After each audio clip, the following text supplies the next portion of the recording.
Buenas tardes a todos, otra vez en línea, hoy con el encuentro número 38 de Entrégame tus dudas sobre hipnosis. Bueno, aunque estamos hablando de muchas otras cosas, no solo de hipnosis. Me da mucho gusto estar aquí con ustedes. Yo soy Domenico Leone, terapeuta y formador en hipnosis introspectiva desde Quintana Roo, México. Hoy habíamos, hola Jimena, hoy habíamos prometido hablar de mi experiencia personal con el Alzheimer, con la enfermedad de Alzheimer. Así que sí, hoy voy a hablar de eso. Hola Janet, hola José Luis Rodríguez, hola Pati Castillo, qué gusto que están con nosotros hoy. Hay unas cuantas preguntas que algunos seguidores nos habían dejado, algunas que se habían quedado de la transmisión anterior, algunas muy rápidas las vamos a contestar, otras merecen un espacio más amplio de lo que podemos dar hoy. Hola Landy, qué gusto.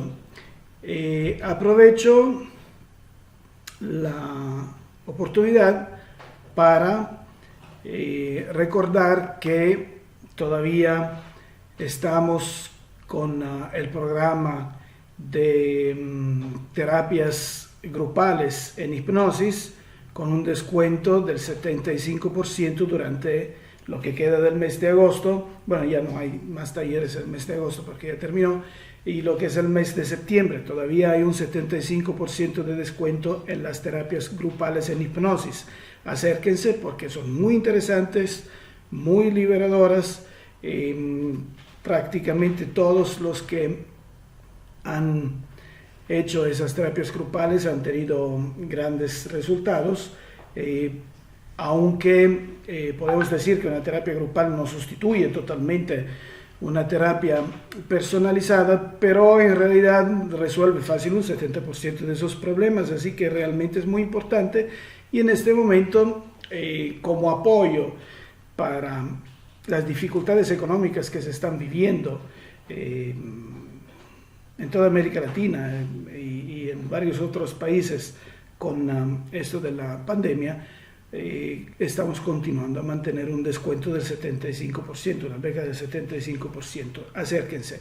Pueden ver videos de extractos de las terapias grupales en mi canal de YouTube. Hay algunos.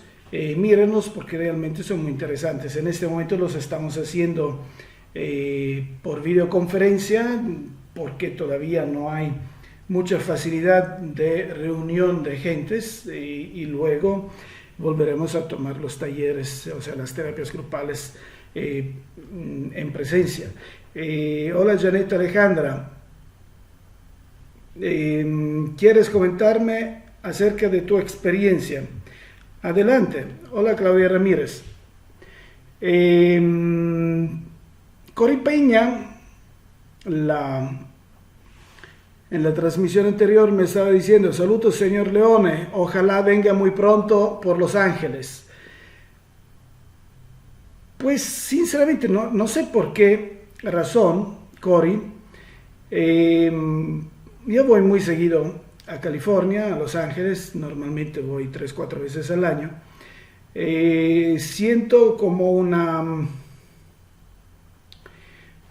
afinidad especial, personal, no sé por qué razón, probablemente algo de vidas pasadas o las maravillosas almas que encuentro ahí, pero realmente siento una conexión especial tanto con Los Ángeles, me siento en mi casa, como con una parte de Nevada, donde voy muy seguido. Voy a Las Vegas, pero no voy a jugar, voy por trabajo. Y ahí hay personas maravillosas que me ayudan, me colaboran, y realmente todas las veces que tengo la oportunidad de dar terapias o cursos, ahí siempre tenemos maravillosas experiencias. Cori, este año yo tenía planeado ir varias veces a Los Ángeles, solo fui una vez en febrero, ya con esto de la pandemia no he podido ir más, En lo que queda del año no creo poder ir, pero el próximo año espero sinceramente ir a Los Ángeles. De todos modos, sí es muy bonito, por supuesto, el contacto directo entre nosotros todos cuando nos encontramos, pero lo que son las terapias en hipnosis ya pueden ver que son exactamente idénticas, tanto que se realizan en presencia como si se realizan a distancia por videoconferencia. De hecho, entrando a mi canal de YouTube pueden ver muchos videos. Este mismo video será publicado en YouTube, pero ahí pueden ver muchos videos de terapias realizadas a distancia exactamente con la misma, el mismo resultado. Es más, en los próximos días voy a publicar, quédense pendientes porque voy a publicar una terapia cortita, muy interesante,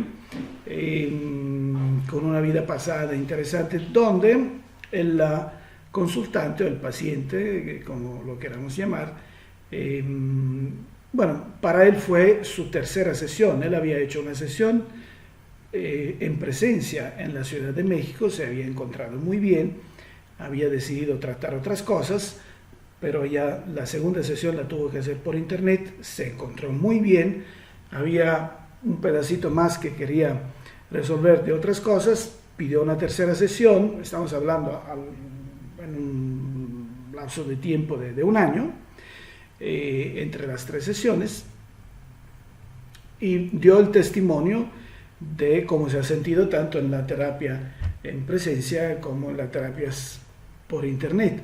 Curiosamente, él dice, son exactamente idénticas, pero sinceramente me siento más cómodo con la terapia a distancia por el simple hecho de que estoy sentado cómodamente en mi casa, no necesito estar corriendo por la ciudad para llegar a tiempo, ¿no? Entonces, Janet, dime todo. Ese mismo día de mi sesión, seguí recordando otras cosas e hilando recuerdos. ¿Es normal?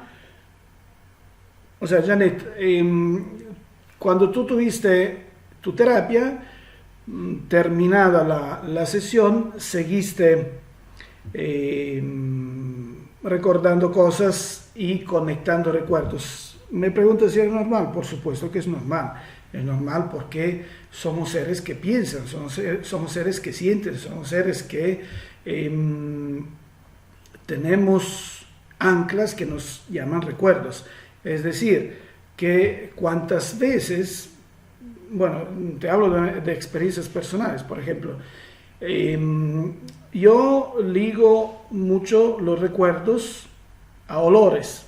Soy principalmente visual, pero también tengo una fuerte componente de olores, probablemente por mi procedencia familiar y por lo que he hecho durante muchos años. Mi familia se dedica a la producción y comercialización de vinos desde hace más de 200 años en Italia.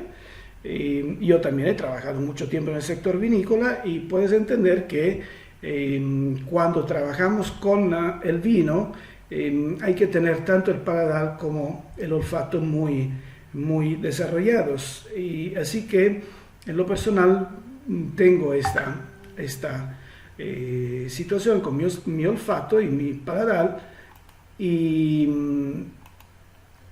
los olores los enlazo a recuerdos. Así que yo puedo encontrarme de repente con un olor que así de inmediato me trae un recuerdo de 30 años atrás, así, como un flashazo. Eso se llama ancla técnicamente en psicología. Es un ancla, o sea, ese recuerdo estaba anclado a ese olor, así que si yo vuelvo a sentir el olor, me regresa el recuerdo. En el caso de una terapia en hipnosis regresiva, estamos moviendo muchas anclas. Es muy normal que vuelvan a flote esos recuerdos, y es muy normal también que sigan después de haber cerrado la terapia porque se movieron las anclas. Así que eso quiere decir que funcionas muy bien, Janet. Y me imagino que es una experiencia bonita volver a recordar tantas cosas. Hola Jessica. Jessica Santiago Ramírez dice, me encantaría tener una terapia con usted. He tenido ataques de ansiedad y miedos. Acércate, Jessica, mándanos un mensaje. Nos puedes contactar por Messenger o al rato puedo poner un link de WhatsApp para que puedas agendar tu cita. Y sí, la ansiedad y los miedos los trabajamos muy bien y tenemos grandes resultados. Esa terapia que estaba mencionando hace rato de ese chico que ha tenido 3 terapias y dio el testimonio entre las terapias personales y presenciales y las terapias por internet a distancia, él exactamente había trabajado la ansiedad, le fue muy bien, realmente. Inclusive tenía problemas de respiración con eso, le fue muy bien. Ese video será publicado en unos días, así que Jessica, acércate. Quiero aprovechar la oportunidad para recordarles que ya falta poquito más de un mes para que empecemos el curso en línea para terapias en línea. Les recuerdo que vamos a ser 3 instructores: Aurelio Mejía, Jader Núñez, mi otro colega de Colombia, y su servidor. Vamos a dar este curso teórico práctico que dura 4 semanas para aprender realmente desde cero a dar terapias. Es un muy buen curso, acérquense porque es una grande oportunidad para empezar ese camino de crecimiento en la disponibilidad que damos nosotros a nuestro prójimo. Y ahora veo que hay preguntas todavía de la vez pasada. Algunas no las voy a poder contestar, pero vamos a ver. Entonces, Verdad Hermosa me dice, anoche tuve un sueño muy feo, que me vi como un animal y me veía sacando pelos de humano de mi boca. Fue horrible. Fue ese sueño, podría ser ese sueño una de mis miles de vidas pasadas. Me he sentido muy baja de energía hoy. O sea, tuviste un sueño donde tú eras un animal y sacabas pelo de humano de la boca. ¿Será eso un recuerdo de vidas pasadas? No, definitivamente no. Eso es una... en realidad sería una especulación que yo te pueda contestar así rápidamente sobre ese sueño, porque habría que investigar un poco más y probablemente trabajarlo en hipnosis. Recuérdense que es muy bonito trabajar los sueños con hipnosis. Si entran al canal de YouTube podrán ver varias terapias que empiezan con el texto donde dice viaje en un sueño. Esas terapias son terapias que se construyeron sobre un sueño. Son muy bonitas, muy interesantes y muy profundas y muy sanadoras. Ese es un sueño simbólico, muy probablemente, que habrá que ver cómo está tu situación en este momento y a qué corresponden esos símbolos. Por eso hay que trabajarlo. Así que no se puede contestar tan fácilmente. El hecho de que te hayas sentido baja de energía, eso puede depender de otras razones. Muchas veces sucede que cuando estamos, o sea, nuestro cuerpo está dormido, nuestra mente o nuestra alma se desprende del cuerpo y hace lo que se llamaría técnicamente un viaje astral. O sea, viajes afuera del cuerpo, literalmente. Son muy comunes cuando estamos dormidos. Hay mucha gente que se da cuenta y otra gente que no se da cuenta. Yo sé que los he hecho porque algunas personas me han visto fuera de mi cuerpo, pero yo no tengo recuerdo absoluto alguno de estas experiencias, pero muchos pacientes míos, muchos consultantes míos me narran, y lo trabajamos también en hipnosis, que se han visto afuera del cuerpo, han visto su cuerpo ahí acostado, han visto cosas raras, porque ya entramos en el mundo espiritual en ese sentido, y se han espantado, ¿no? Porque no sabían cómo manejarlo. Eso, el hecho de salirse fuera del cuerpo no presenta ningún riesgo, tranquilos, ningunísimo riesgo. O sea, si eso sucede espontáneamente mientras estamos dormidos, no sucede nada. Cuando tenemos que regresar al cuerpo, regresaremos al cuerpo. Muchas veces el regresar al cuerpo lo percibimos como esa sensación de soñar que caemos en el vacío. Esa sensación de soñar caer en el vacío es el momento en que volvemos a entrar en el cuerpo. Y hacemos así. La mañana, después de un sueño de ese tipo, de una salida fuera del cuerpo, solemos sentirnos muy cansados, como dices tú, bajos de energía. ¿Por qué? Pues es normal, no dormimos bien porque nos fuimos de parranda. Es normal que si yo me voy de parranda, la mañana siguiente estoy medio raro. Eso es lo que sucede. Como me fui de parranda, no pude descansar bien. Carmen Rangel me pregunta, ¿usted ha tratado alguna vez un paciente con autismo? Carmen, yo te prometí que te iba a contestar en esta transmisión, pero hoy no vamos a tener tiempo porque esto es un punto muy interesante que merece realmente el tiempo debido para contestar.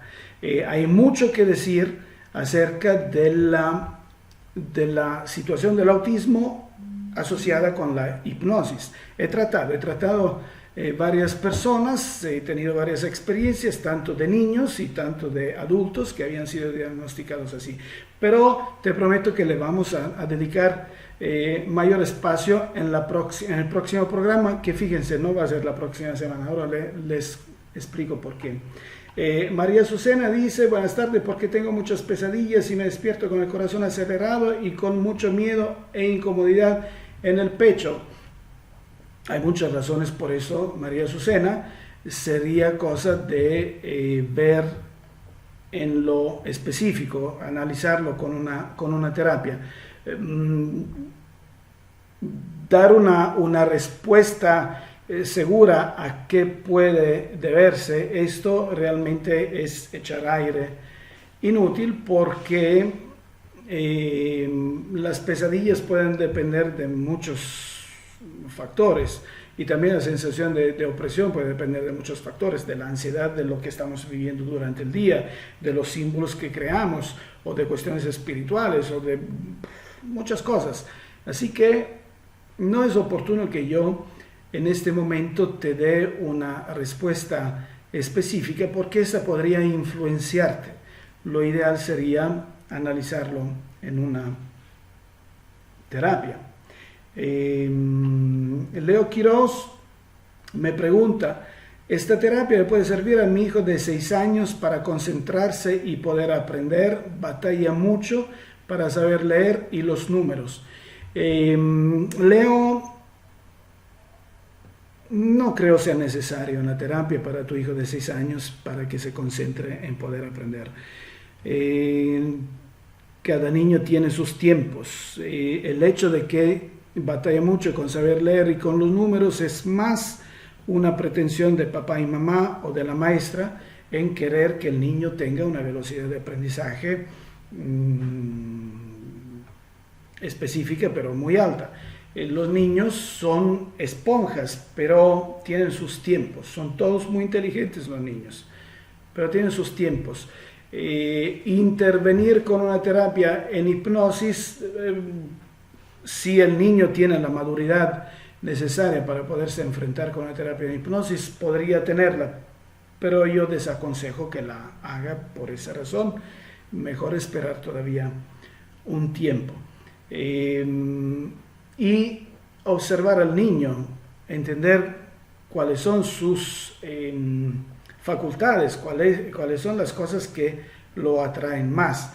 probablemente no se concentra en leer y en los números porque se los están ofreciendo de una forma diferente a lo que es la forma mental que él tiene.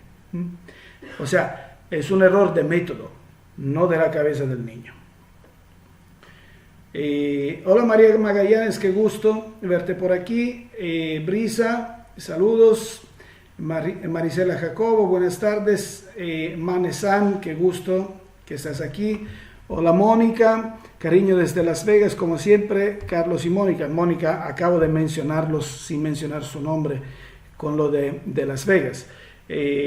Mónica es esa persona que mencioné hace rato, que es como si fuera mi familia en Las Vegas. José Luis Rodríguez, Adalberto Pérez, qué gusto que están aquí. Otra pregunta de María Francesca Angius desde Italia, que para seguirnos tiene que quedarse ahí desvelada a las 2 de la madrugada, que ahí son las 2:30 de la madrugada en Italia, que no voy a contestar plenamente hoy porque sí es interesante la pregunta, pero me estoy tardando mucho y quiero hablar del otro tema.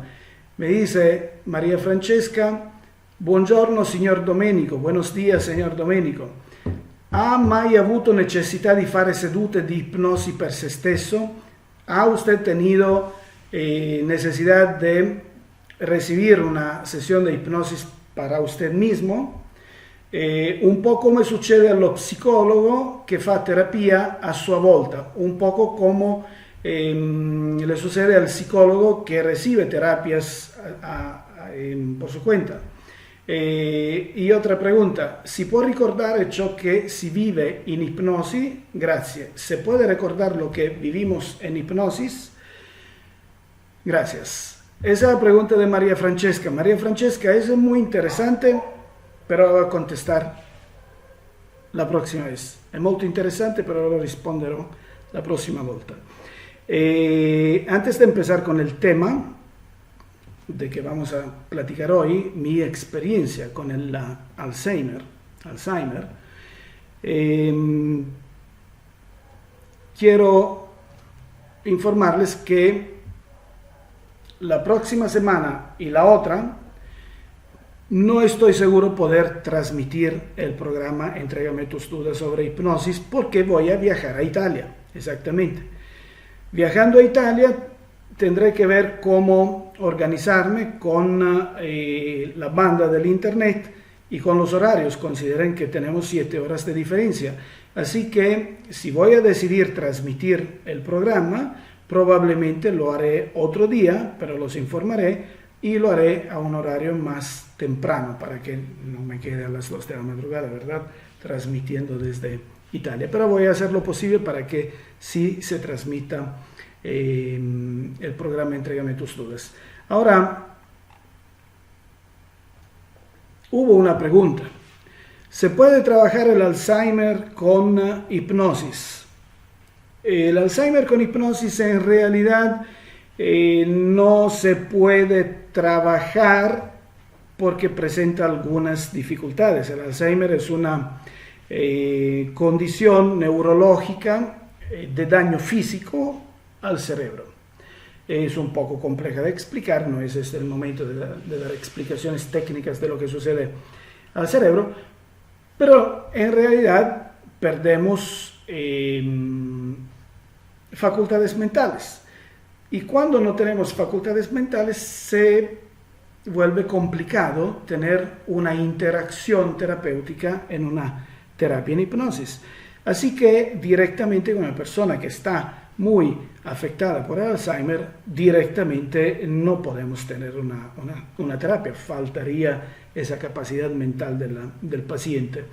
Indirectamente con terapias, las que llamamos cuánticas, por medio de una persona familiar allegada interpuesta, muy probablemente podemos hacer algo más, pero así directamente en condiciones normales no.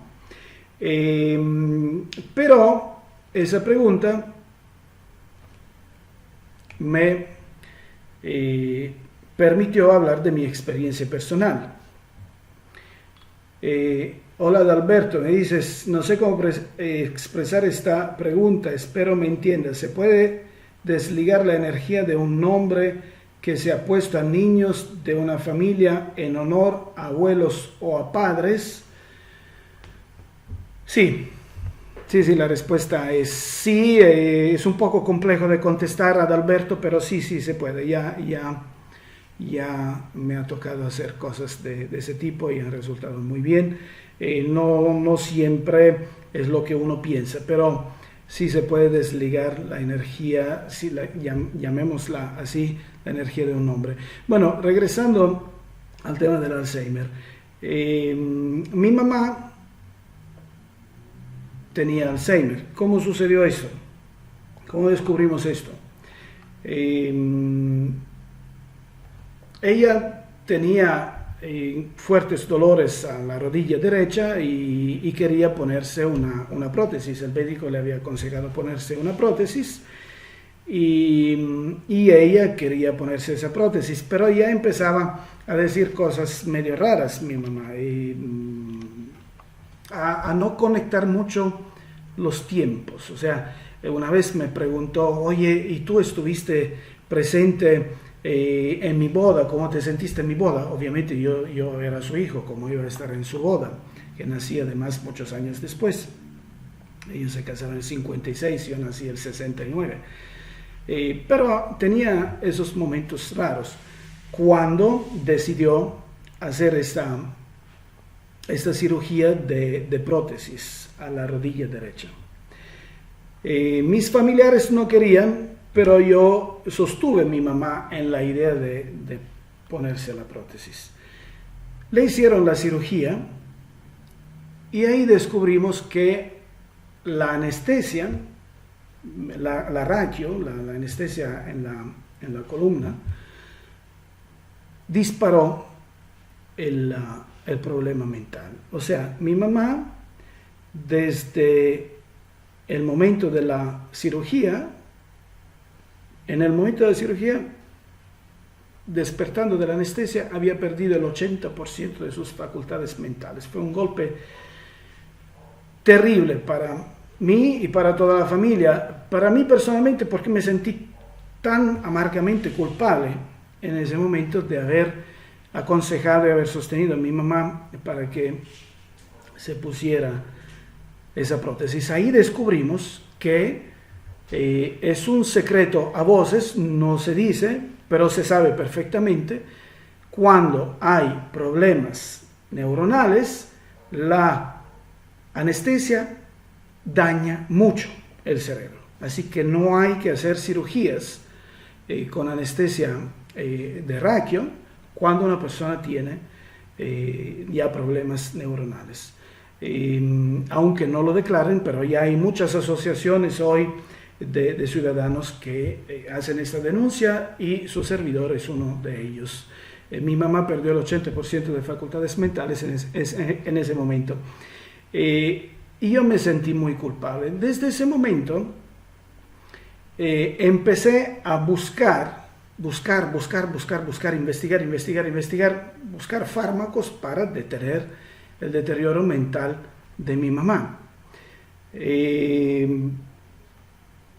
Todavía no me había acercado a la cuestión de la medicina holística, llamémosla así, medicina holística, o de la medicina alternativa. Así que busqué soluciones en la medicina alopática.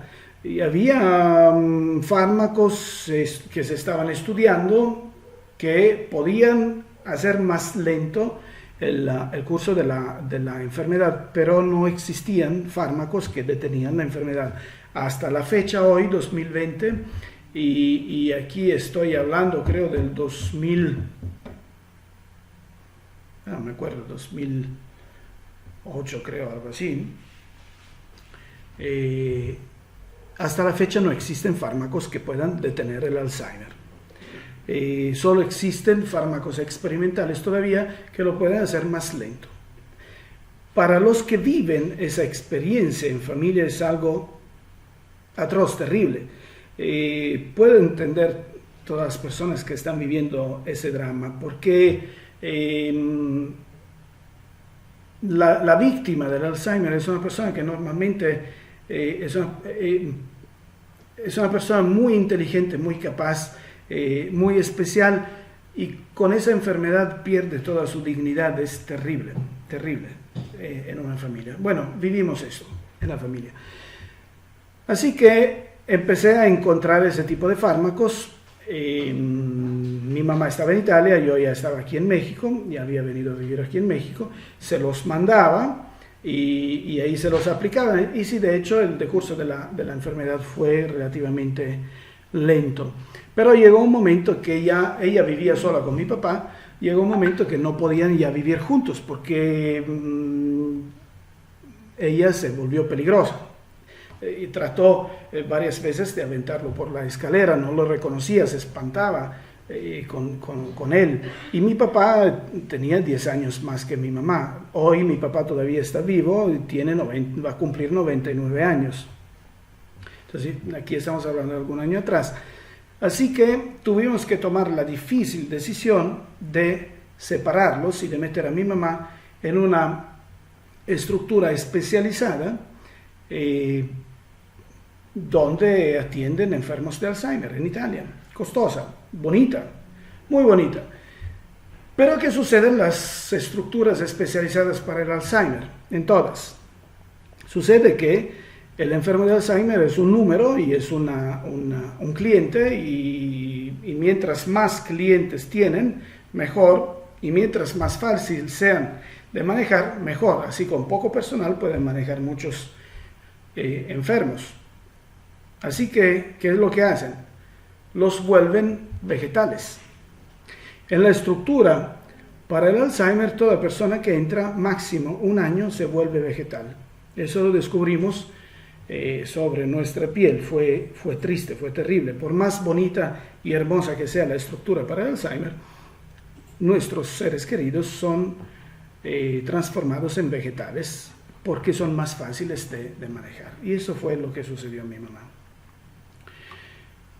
Mientras todo esto, yo empecé a conocer un poco más de medicina alternativa, me acerqué a la medicina alternativa y finalmente encontré algo que estaba convencido que podía funcionar con ella. En el específico era algo que ya hemos mencionado en ese programa, un compuesto que se llama dióxido de cloro. Dióxido de cloro, que hoy se está hablando mucho de esto para el tratamiento del bicho que no se puede mencionar, y que sí parece ser muy, muy eficaz. Hace varios años yo empecé a usar el dióxido de cloro sobre mí mismo y me funcionó muy, muy bien para otras cosas. Así que decidí usarlo para mi mamá, pero se rehusaron en la estructura, ahí en Italia, de aplicar el dióxido de cloro a mi mamá. Se rehusaron. Yo le dije, miren, aquí les mando el dióxido de cloro, le dan esto y quiero ver cómo reacciona mi mamá. No. Entonces, la solución, ¿cuál fue? En acuerdo con mis familiares y con mi papá, que estaba todavía muy bien, vénganse a México y yo aquí los atiendo. Y así hicimos. Yo fui a Italia, sacamos a mi mamá de la estructura, ya estaba vegetal mi mamá, en silla de ruedas, no me conocía ya desde algunos años, se siente muy, muy feo. Perdón. Se siente muy feo que mamá no te reconozca. Pero así son las cosas. Y entonces hice unos certificados especiales para subirlos al avión, a ambos, a papá y mamá, y me los traje aquí en México. Aquí en México empecé a preparar a idear yo mismo, en base a lo que había aprendido de medicina alternativa, un protocolo muy complejo que magia funcionó. Detuvo la enfermedad, la detuvo totalmente Y mi mamá empezó a despertar. Aquí en México mi mamá empezó a despertar. Parecía un milagro. Día con día empezó a reconocerme después de años de no conocerme. Reconoció a sus nietas que habían nacido después de su enfermedad. Y era maravilloso. Parecía como aquella película que se llama Despertares, maravillosa. Eso fue lo que sucedió. Mejoraba, empezó a ser capaz de pararse solita, de caminar un poquito, de acariciar a sus nietas y de volver a sentarse. Y cuando yo no estaba, decía, ¿dónde está Mimo? ¿Dónde está Mimo? Mimo es mi diminutivo. Y otra vez me dijo, hijo, te engordaste mucho.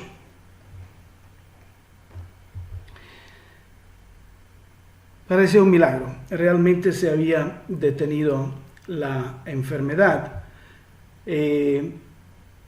Pero un día sucedió algo. Yo, para traerla aquí a México, tuve que aprender, hola Carmen, tuve que aprender a hacerle aseo, o sea, cambiarle su pañal. Y como hijo varón fue algo difícil para mí, pero sí lo hice. Un día le estaba cambiando su pañal frente al espejo y ella en el espejo se reconoció. Al reconocerse en el espejo y verse con ese cuerpo totalmente deshecho, porque se había vuelto piel y hueso, era una larva humana, literalmente, muy deshecho su cuerpo. Al reconocerse en esas condiciones, ella dijo, me quiero morir. Esta fue la sensación de que me quiero morir, que de ahí a pocos días, no me acuerdo exactamente cuánto, pero estamos hablando probablemente de 10, 15 días, ella se volvió a sentar en la silla de ruedas, despierta, y ya no quiso más levantarse. Empezó a hacer escaras, empezó el deterioro feo de una persona que está inmóvil, pero no podía hablar bien porque ya sus centros cerebrales de la habla estaban comprometidos, pero ya entendía y veías que se emocionaba cuando veía a sus nietas, etc. Pero ahí estaba deprimida, caída en la silla de ruedas hasta que se dejó morir unos cuantos meses después. La experiencia de mi mamá en México fue de 1 año y medio. Al año y medio ella falleció. Hay toda una historia espiritual también detrás. Alguna vez partes de esa historia la he contado. Y ahí me di cuenta del fantasma de la depresión. Es decir, que sí había detenido la enfermedad, pero no había detenido la causa de la enfermedad, la depresión. Fue muy de grande aprendizaje todo esto. Un mes después de la muerte de mi mamá, tuve oportunidad de comunicación con ella, indirecta, por medio de un guía espiritual, y después ella, a través de otro medium que no me conocía, me fue a buscar en Italia. Un medium que no me conocía buscó la forma de encontrarme porque había recibido un mensaje para un Domenico Leone que no sabía quién era, y me llegaron esos mensajes y mi mamá me explicó cuál es la razón emocional del Alzheimer, con la idea de poder ayudar gente a resolver esto, a enfrentarlo. De ahí empezó mi compromiso personal, y esa es la razón de que hoy estoy hablando de esa cosa, mi compromiso personal para ayudar a las personas que tienen ese tipo de problemas, en lo posible gratuitamente, porque es un compromiso, una cosa que le debo a mi mamá. Bueno, ella dijo lo siguiente, era algo que yo ya sospechaba. Ella dijo, el Alzheimer lo origina, la condición emocional para que se instale el Alzheimer es una depresión crónica en una persona que moralmente no admite la idea del suicidio. O sea, si nuestra estructura moral no admite la idea de una fuga por medio del suicidio y tenemos una depresión muy profunda y crónica, esa depresión profunda y crónica nos lleva a evadir mentalmente de la realidad. Y entonces evadimos a un limbo espiritual. Eso fue lo que sucedió, una evasión a un limbo espiritual, y se generan daños en el cerebro para tener el pretexto de no regresar. Esas evasiones son siempre más largas hasta tener el cuerpo vegetal. Esa es la parte emocional, así como me la describió mi mamá en esas comunicaciones espirituales. Lo que yo había hecho, me dieron a entender, me explicaron, fue que, o sea, deteniendo el Alzheimer, fue que yo fui a sacar por el pelo, arrancar literalmente a mi mamá de este limbo, arrancarla y volverla a meter en su cuerpo, casi con violencia. En un primer instante, cuando me dijeron esto, yo me sentí casi como haber violado a mi mamá en su idea de dolor y de fuga. O sea, la obligué a regresar en ese cuerpo deshecho, doloroso, que era literalmente una prisión. Pero después reflexioné, y también mis guías espirituales me hicieron reflexionar sobre el hecho de que si esto lo había hecho por amor también, pero no había sido realmente una violencia, sino una cosa muy útil para ella, porque era una experiencia que ella necesitaba vivir, enfrentar y superar para no volverla a repetir otra vez. Entonces, el hecho de regresar al cuerpo de esa forma le permitió resolver esa parte de su crecimiento espiritual y no tener después que regresar a vivir eso. Eso fue el aprendizaje. El aprendizaje también me hizo entender que el Alzheimer se puede reconocer en una persona mucho tiempo antes de que se manifieste clínicamente. Mira, ya hemos llegado casi al término del programa, pero voy a seguir hablando hasta que termine el tema. Se puede reconocer muchos años antes de que se manifieste físicamente el problema, y sin necesidad realmente de estudios clínicos. O sea, a nivel médico están tratando de buscar miles de formas para detectar tempranamente el Alzheimer. Pero ¿quién lo ha vivido en la familia? Es así, simplemente, ¿quién ha vivido esa experiencia? Casi a piel sabe reconocer a una persona que va a desarrollar el Alzheimer sin necesidad de estudio. Eso se reconoce en los ojos, en la mirada. La persona que está desarrollando Alzheimer tiene instantes, bueno, tiene dos componentes. Uno es la depresión crónica. Entonces, cuando tenemos depresión crónica y tenemos personas con una mirada vacía, son instantes de una mirada vacía, totalmente vacía, como que no estuviera nadie en ese cuerpo, como que el cuerpo fuera un cascarón vacío. Es difícil de replicar esa mirada, de imitarla. Habría que tomarle una foto a una persona que la está expresando en ese instante. Dura pocos instantes. Pero si nosotros vemos esa mirada vacía, totalmente vacía. En una persona con una depresión crónica es muy probable que ya está desarrollando esa enfermedad y en un lapso de X años se va a manifestar en las fases acutas. Las fases acutas son 4. La última fase, la fase vegetal.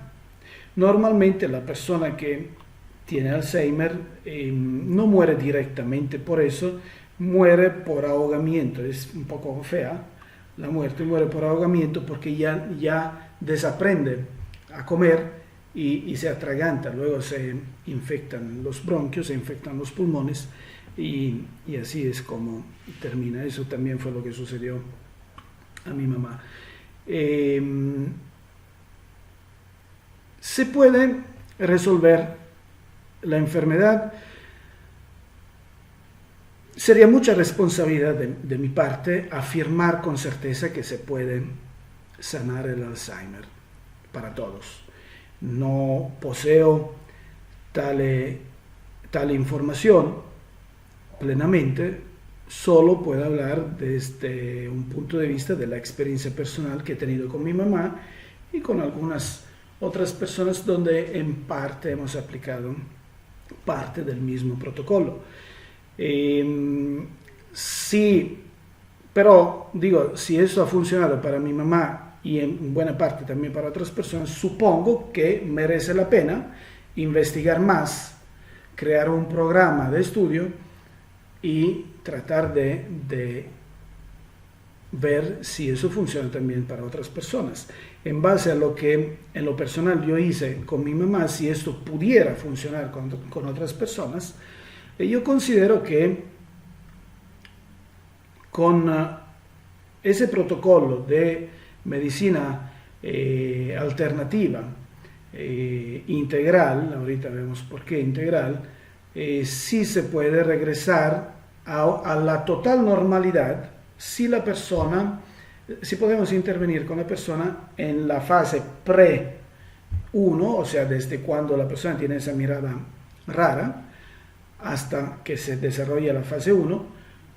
También podemos regresar a la normalidad absoluta en la fase 1 y 2, mientras en la fase 3 y 4, que son las más avanzadas, que fue lo que sucedió en mi mamá, podemos detener totalmente la enfermedad, podemos tener una fuerte mejoría de las capacidades cognitivos conductuales de la persona, pero tendremos ahí una persona deprimida sentada esperando la muerte realmente. Así que podemos resolverlo totalmente en la fase pre, en la fase 1 y en la fase 2. Fase 3 y 4 mejoramos muchísimo las condiciones, pero tendremos ahí un deprimido sentado. ¿Cómo es posible que se pueda regresar a la normalidad si el cerebro está tan dañado?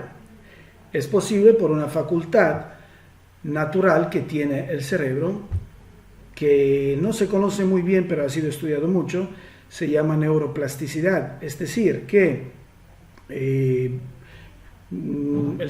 para simplificarlo, el cerebro no ocupa, o sea, la funcionalidad del ser humano no ocupa la totalidad de las facultades cerebrales, ocupa solo una pequeña parte.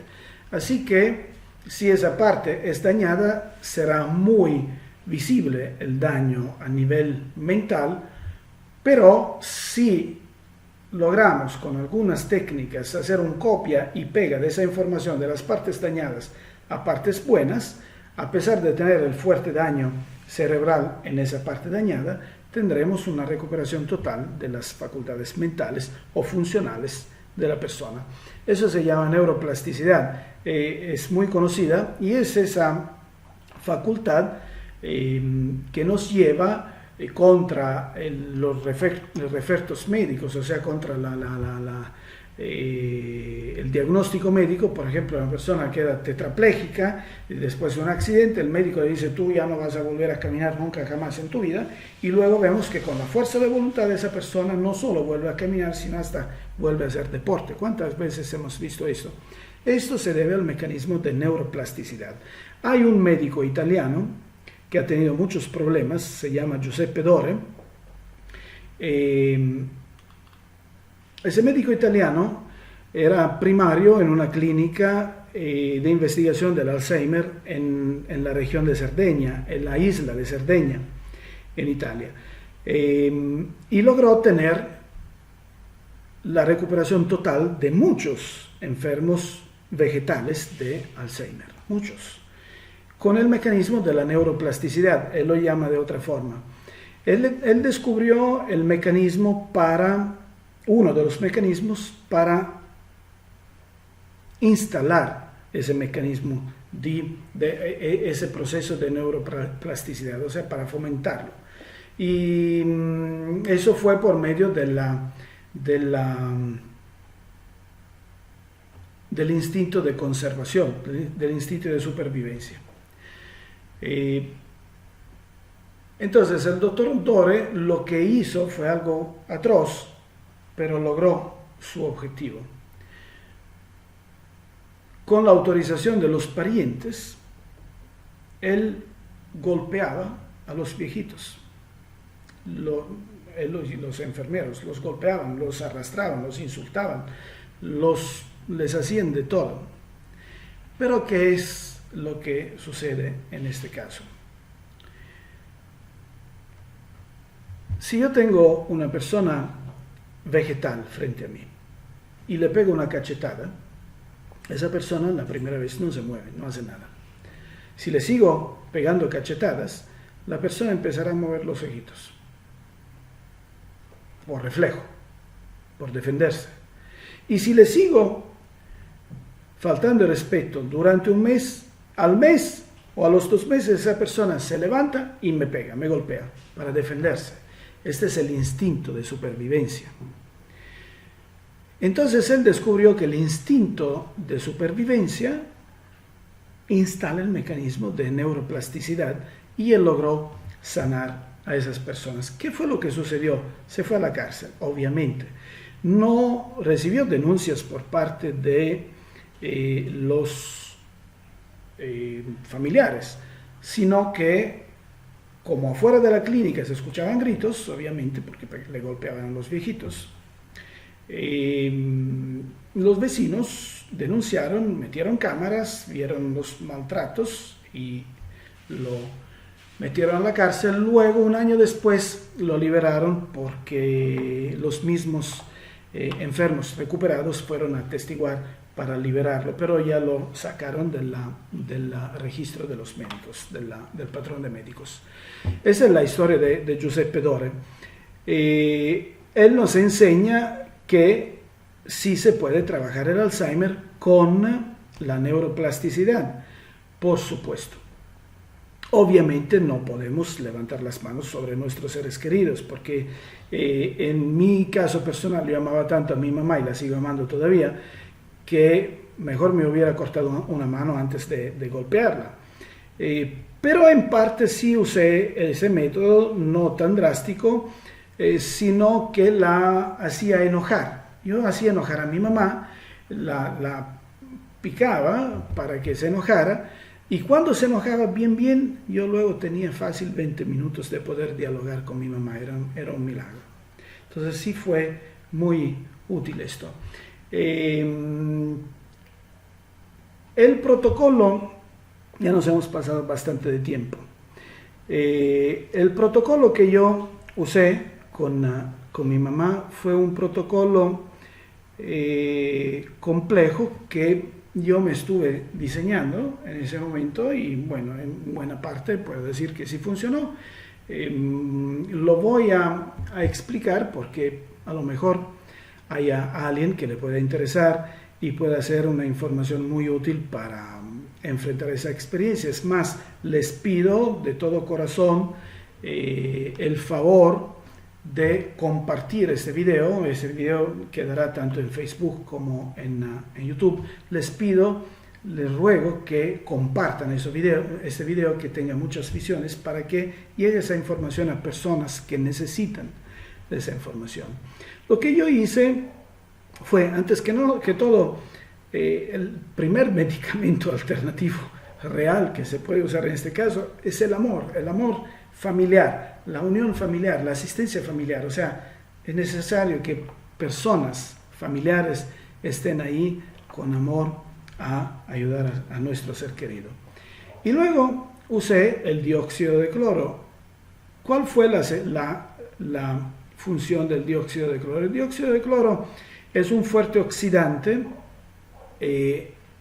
libera mucho oxígeno libre en la sangre, tiene una componente antibacteriana y oxida los metales pesados. Hay unos estudios sobre el Alzheimer que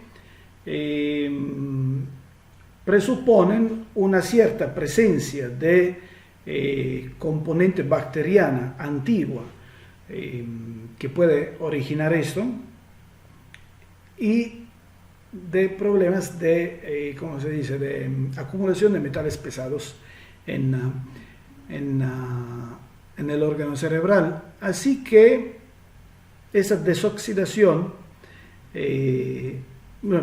esa oxidación de metales pesados y la componente antibacteriana iba a resolver ese punto, y la oxigenación permitía reavivar las células neuronales. También usé agua de mar. Deben saber que beber agua de mar es un grande medicamento, muy bueno. Su servidor tiene más de 8 años con toda mi familia bebiendo agua de mar. El agua de mar en este caso era un reconstituyente y estabilizador del pH.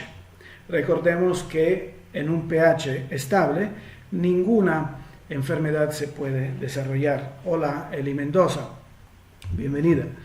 Luego usé cloruro de magnesio. El cloruro de magnesio, o sea, la integración de magnesio, servía para restablecer el equilibrio entre calcio y magnesio, porque cuando hay un bajón de pH en el cuerpo, sucede que se descalcifican los huesos y ese calcio se va depositando en todas partes menos donde debería ir. Es un poco complejo explicarlo, no tenemos mucho tiempo, pero así es. Así que la integración de magnesio hace que el calcio se vaya quitando de las partes donde se había depositado inoportunamente y vaya a funcionar donde tiene que funcionar. Esta acumulación de calcio también en el enfermo de Alzheimer está en el cerebro, en los capilares cerebrales. Así que no hay buena circulación en el cerebro debido también a esto. La integración del magnesio puede ayudar a liberar los capilares del cerebro y promover la circulación sanguínea. Pero para que el magnesio funcione, es necesaria la aportación de vitamina D, que es un catalizador entre calcio y magnesio.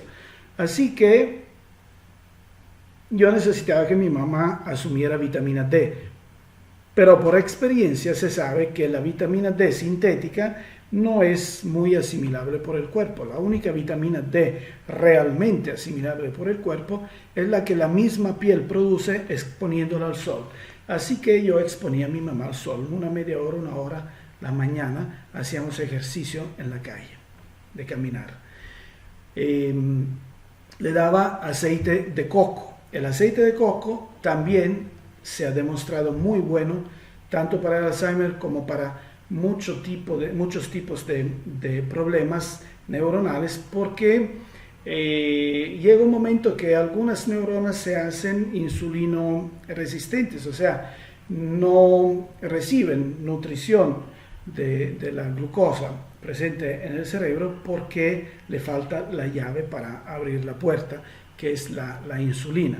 Se hacen resistentes, así que esas neuronas se van muriendo poco a poco. El aceite de coco bypassa ese mecanismo y nutre directamente, genera unos componentes que se llaman ketonas, que nutre directamente las células neuronales, volviéndole a dar vida. Así que detiene inmediatamente el deterioro cerebral, lo detiene inmediatamente. Así que integrar hoy para cualquiera en la dieta aceite de coco es muy bueno para detener el deterioramiento mental, neuronal. Entonces le daba aceite de coco. Repito, asistencia familiar y amor, dióxido de cloro, agua de mar, cloruro de magnesio, exposición al sol, aceite de coco. Enojo controlado, es lo que acabo de decir del doctor Giuseppe Dore. O sea, la estimulaba para que ella se enojara.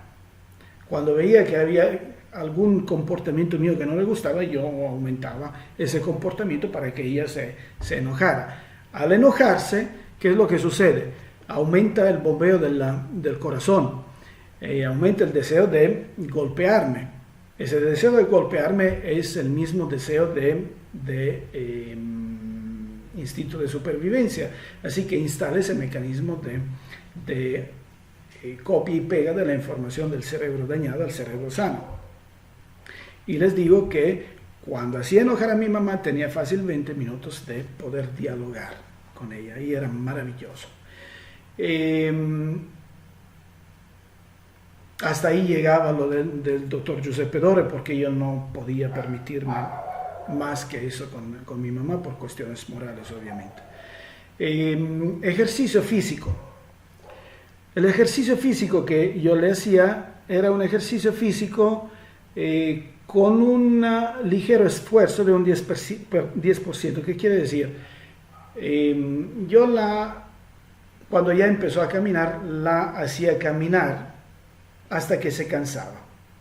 Cuando ella se cansaba, la hacía caminar un 10% más. O sea, un ejercicio físico con un 10% de estrés más después del límite de cansancio. Si una persona puede caminar 100 metros, hay que hacerla caminar 110 metros. Y si después podrá caminar 110 metros, serán 121 metros. O sea, un 10% más, todas las veces. 10% más, 10% más. ¿Qué sucede en este 10% más? Lo que yo descubrí que sucedía, se cansa la persona, hay afán, hay un aumento muy fuerte del latido cardíaco, así que hay una hiperirrigación de sangre en el cerebro.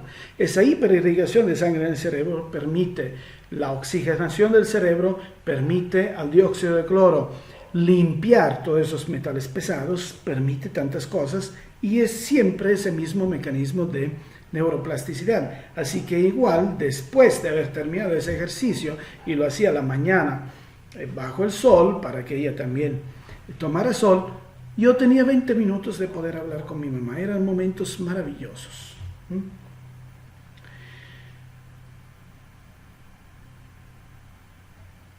Todo esto permite, ese es el protocolo. Entonces, asistencia familiar, dióxido de cloro, agua de mar, cloruro de magnesio, exposición al sol, aceite de coco, enojo controlado, ejercicio físico con esfuerzo ligero de un 10%, más del límite.